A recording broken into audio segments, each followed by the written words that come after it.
Hello বন্ধুরা, welcome back to our channel. কেমন আছো তোমরা সবাই? আশা করি সবাই ভালো আছো। আমরা বেশ ভালো আছি। চলে এলাম নতুন একটা ভিডিও নিয়ে। তো এটা শর্ট ভিডিও। তো রায়তা তোমরা কম বেশি বাড়িতে সবাই খেয়েছো, তো সেটাই মা আজকে বানাবে, সেটাই তোমাদের সাথে শেয়ার করব। তো চলো, প্রথমে দেখো টক দইটা ভালো করে নাড়িয়ে ফাটিয়ে নিচ্ছে। তো তার মধ্যে দিয়ে দেবে শসা, পেঁয়াজ আর টমেটো।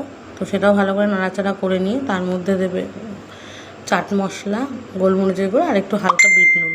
ব্যাস, এই দিন রেডি হয়ে যাবে আমাদের রায়তা। গরম ভাতে রায়তা অথবা বিরিয়ানির সাথে রায়তা খেতে কিন্তু কম বেশি সবারই ভালো লাগে। তো যারা এখনও অবধি করোনি, আমরা জানি সব বেশিরভাগ মানুষই তোমরা করে নিয়েছো।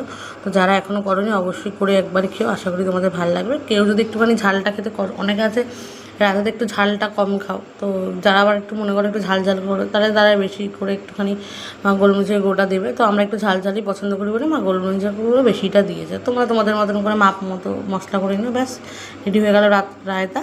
ভালো লাগলে অবশ্যই লাইক কমেন্ট শেয়ার করতে ভুলো না। আর অবশ্যই যারা ফেসবুক থেকে দেখছো ইতি আচার্যি আছে, ফলো করে নিও। আর যারা ইউটিউব থেকে দেখছো ইতি হেসেল অ্যান্ড ব্লগ, অবশ্যই সাবস্ক্রাইব করতে ভুলো না। আর লাইক কমেন্ট শেয়ার করতে কিন্তু ভুলো না। আর কে কোথা থেকে সবাই আমাদের ভিডিও দেখছো অবশ্যই কমেন্ট করে জানিও, তাহলে আমাদেরও ভালো লাগবে। চলে আসবো নতুন একটা ভিডিও নিয়ে। আজকের মতো এখানে টাটা।